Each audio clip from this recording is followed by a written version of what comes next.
ज्या वेळेला सीतेला वनवासात पाठवलं त्यावेळेला सीतामाई त्यांच्या शेजारी महाराणी म्हणून बसलेली होती.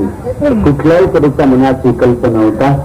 सहज रामाने चौकशी केली, लक्ष्मणा ते मंडळी काय कुचकुच करून ओरडतायत बोलतायत बघत. तर हा गेला, कारण कोण तुम्ही आणि अयोध्येचे ध्रुवी आहे, बरं काय म्हणणं आहे? नाही म्हणत तुम्ही हे सगळं ठीक आहे, रामाविषयी आमचं काही म्हणणं नाही, तुझ्याबद्दल तर अजिबात नाही रे लक्ष्मणा. ते म्हणत तुम्ही हे जे सीतेचे उठसूट कौतुक करून राहिले, आमच्या मनाला शंका आहे म्हणे. आम्ही नदीवर राहणारी माणसं आणि नदीवर राहणारी माणसं म्हणजे आमच्याकडे सारखे लोकांची योगा वाटते. धुणे हा आमचा एक. दोन बाया भांडी घासताना पत्थरात नाही बोलतातच. नळावर सुद्धा सकाळी पाणी भरायचं झालं तरी त्यांना बोलल्याशिवाय जेवण पडत नाही. आणि ते इतकं पुष्कळाच बोलतात तर सांगायची गोष्ट त्या माध्यमाद्वारा बोललं जातं. त्याला सांगितलं लक्ष्मणाला की आमच्याकडे सगळी दुनिया येतो. बहुतेक मंडळीचं असं म्हटलं की बा त्या ते राक्षसांचा रोज धंदा असा आहे की सुंदर स्त्रियांना आणि बाळांना पळवणे, त्यांचा वेडेवाकडा वापर करून आणि धंदा विक्री करणे. आणि जेवढी सुंदर पृथ्वी त्याला सगळ्यात सुंदर स्त्री ही. आणि तुम्ही म्हणता की बा तिथे अग्निदिव्य झाले ना असं झालं, आमच्या बुद्धीला काही गोष्ट पटत नाही.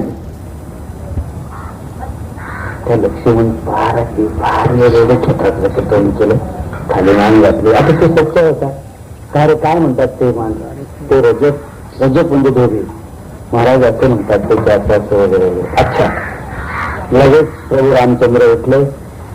ज्या अर्थी माझ्या राज्यातल्या जनतेच्या मनात आमच्या विषयी विकल्प आणि संदेह आहे, सीतेच्या निष्कलंकत्वाविषयी शंका आहे, त्या अर्थी सीता मला किती प्रिय असली तरी या जनतेचं मनावर प्रेमाचं अधिष्ठान करणाऱ्याने त्यांचा उपभोग शून्य स्वामी आहे आणि त्यांच्या कल्याणासाठी त्यांच्या भद्र भलं व्हावं यासाठी मी आहे.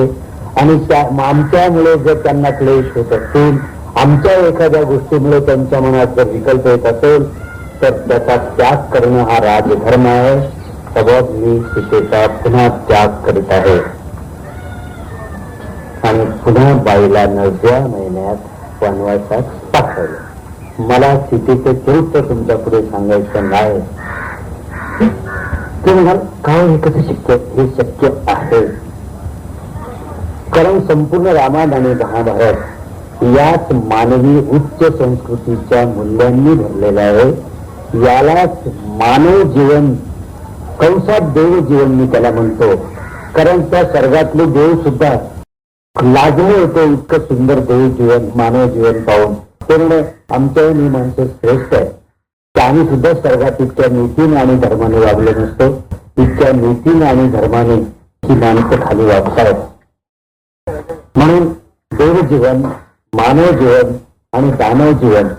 तर जन्माला येतो त्यावेळेला ते दानव असतो, घडून त्याला मानव करायचा असतो आणि घडल्यानंतर त्यांनी देव जीवनाकडे वाटचाल करायची असते. यालाच भारतीय संस्कृती असं म्हणतात. मातृत्व किंवा आई हे तिन्ही प्रकार करू शकतो. जन्मलेला माणूस हा प्राणी म्हणून जन्माला येतो, त्याला घडवण्याची संपूर्ण जबाबदारी आईवर असते.